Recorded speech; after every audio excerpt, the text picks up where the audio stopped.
Começa agora o América Dividida, em que acompanhamos a corrida à Casa Branca, e para isso está connosco em direto dos Estados Unidos o historiador Bruno Cardoso Reis. Bem-vindo, Bruno, devo dizer boa noite.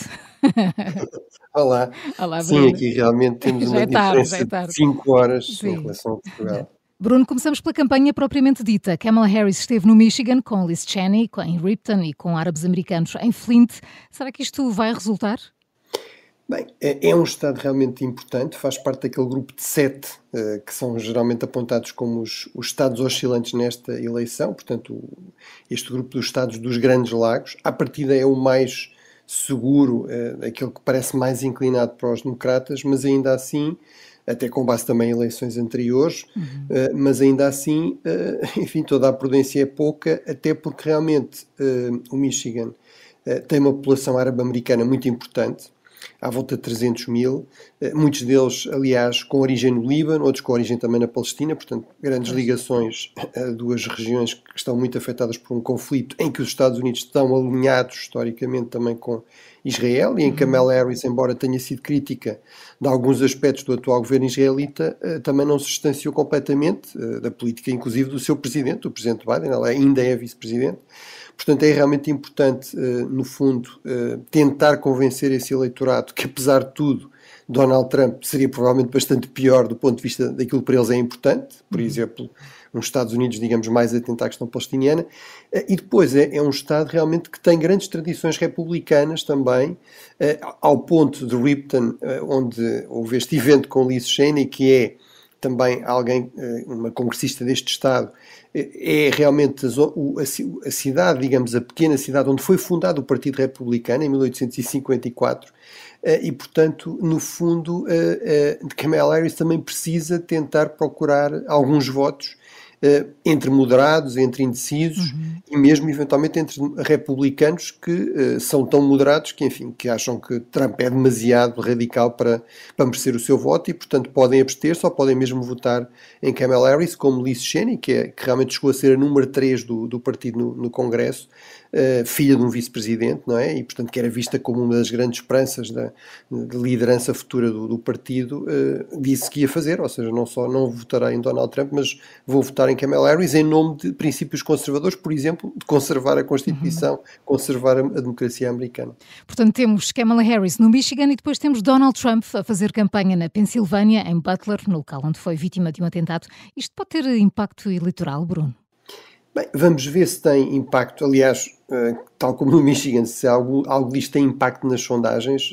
As sondagens não têm variado muito e continuam a ter margens muito curtas, mas a verdade é que para Trump, como para Kamala Harris, o Pensilvânia é absolutamente fundamental. É o estado oscilante, é deste grupo, 7 ou 8 estados, aquele que tem mais votos no colégio eleitoral, tem 19 votos, e, portanto, é claramente o mais importante e, sobretudo, no fundo, há muito esta convicção que se for para um lado ou se for para o outro, muito dificilmente também, no fundo, o outro lado conseguirá recuperar essa perda, não é? E, portanto, se Donald Trump conseguir vencer aqui, como já aconteceu no passado, em 2016, quando derrotou Hillary Clinton, provavelmente terá a vitória garantida e pelo menos muito mais facilitada, nomeadamente no colégio eleitoral, mesmo que perca o voto popular, e se não conseguir isso, se Kamala Harris conseguir segurar a Pensilvânia como fez Joe Biden em 2020, provavelmente também torna-se muito mais difícil que acabe por perder a eleição, ou se quisermos, torna-se mais provável que acabe por vencer, não só no voto popular, mas também no voto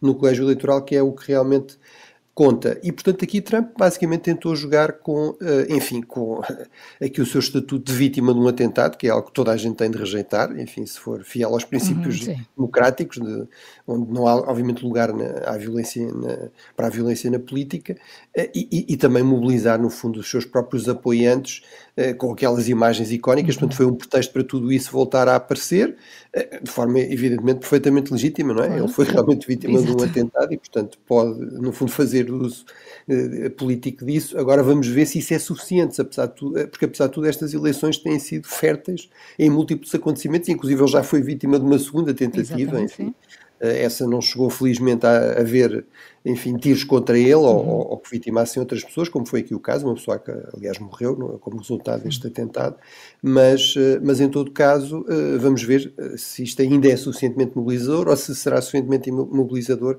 para ele conseguir vencer este Estado claramente chave que é a Pensilvânia. Estamos a menos de um mês das eleições. Bruno, estando tu aí, com base nas últimas sondagens, consegues ter assim uma melhor noção sobre quem possa estar a liderar a preferência dos norte-americanos ou não? Bem, as sondagens têm oscilado muito pouco. Basicamente estão mais ou menos em margens que estavam há um mês atrás, às vezes com alguma oscilação nos estados-chave, nestes estados que decidem as eleições, nos swing states. Aí Kamala Harris parece ter razões para estar um bocadinho satisfeita, porque conseguiu basicamente empatar na Carolina do Norte, conseguiu recuperar e ter agora vantagem no Nevada, mas a verdade é que são sempre margens extremamente curtas, sobretudo nesses estados-chave. Portanto, em termos das sondagens nacionais, andam à volta dos 2,7%, enfim, 3%, se quisermos arredondar, favoráveis a Kamala Harris, mas depois no estado-chave muitas vezes andam 1% a favor de Kamala Harris, 1% a favor de Donald Trump, no máximo 2%, portanto claramente muito na margem de erro, ainda mais porque nesses estados-chave, ao contrário das sondagens nacionais que existem todos os dias, às vezes até mais do que uma, nesses estados-chave muitas vezes não há sondagens diárias e há também grandes questões sobre a qualidade dessas sondagens. A única boa notícia, e onde há aí uma mudança importante para Kamala Harris, é na questão da sua popularidade. Ela realmente subiu muito, tem um índice de popularidade positivo, que é algo que nem Joe Biden nem Donald Trump conseguiam ter há muitos meses. Basicamente Trump não se altera muito, mas realmente Kamala Harris subiu quase 20% nesse índice de popularidade pessoal.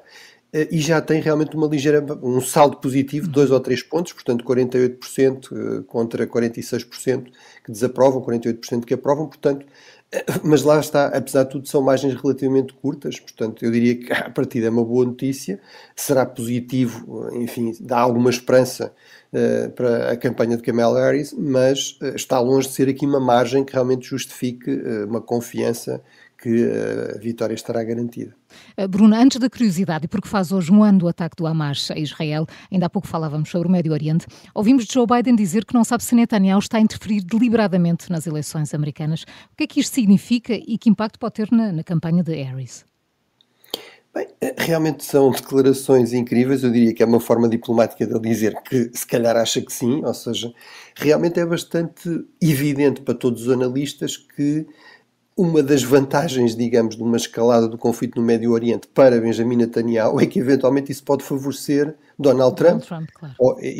e é mais problemático de gerir claramente para a campanha democrática, para Kamala Harris, pelas razões que já referimos, e portanto, no fundo, este eleitorado mais árabe-americano, ou mais jovem também, mais universitário, mais radicalizado, que é cada vez mais hostil a Israel e que leva muito a mal que os Estados Unidos façam algum tipo de apoio, tenham algum tipo de apoio, mesmo que crítico a Israel, ao atual governo israelita. Portanto, mas realmente Netanyahu conhece muito bem a política americana, ele cresceu, aliás, passou parte da sua juventude nos Estados Unidos, fala perfeitamente inglês, foi embaixador de Israel nos Estados Unidos, e portanto realmente ele tem muito bem a noção do impacto que isto poderá ter, e que a ter algum impacto seria no sentido de favorecer Donald Trump, que à partida também todos os analistas concordam que teria uma postura muito mais favorável ao atual governo israelita, muito mais hostil a grandes acordos de paz, grandes negociações de paz com os palestinianos, ou algo que envolva, por exemplo, o Irão, algum compromisso que envolva o Irão. Portanto, eu acho que é bastante revelador em termos de se isso tem um real impacto ou não. Acho que é mais difícil dizer. Claro. Ou seja, poderá ter, por exemplo, nestes estados oscilantes, nestes eleitores árabes americanos, sei lá, no Michigan, por essa via poderá ter, à partida, na maioria do eleitorado americano, não me parece que seja esta a grande questão que vai decidir a eleição. Bruno, como curiosidade, gostava de saber como é votar na capital dos Estados Unidos, onde estás agora. Já há sinais da campanha?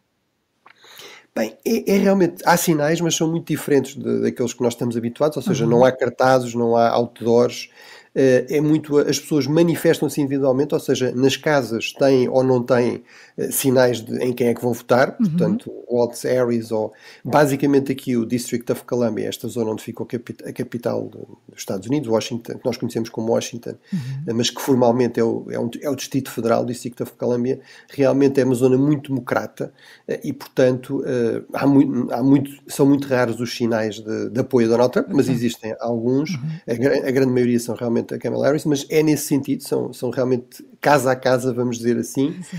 E depois há realmente sítios para votar antecipadamente pelo correio, ou seja, grandes caixas de voto antecipado, em bilíngues, aliás, em espanhol e em inglês. Cada vez a população hispânica tem mais importância, também com indicações de que é ilegal, em grandes letras, qualquer tipo de interferência com essas caixas, que aliás são gigantescas, acho que seria difícil haver algum tipo de interferência, mas...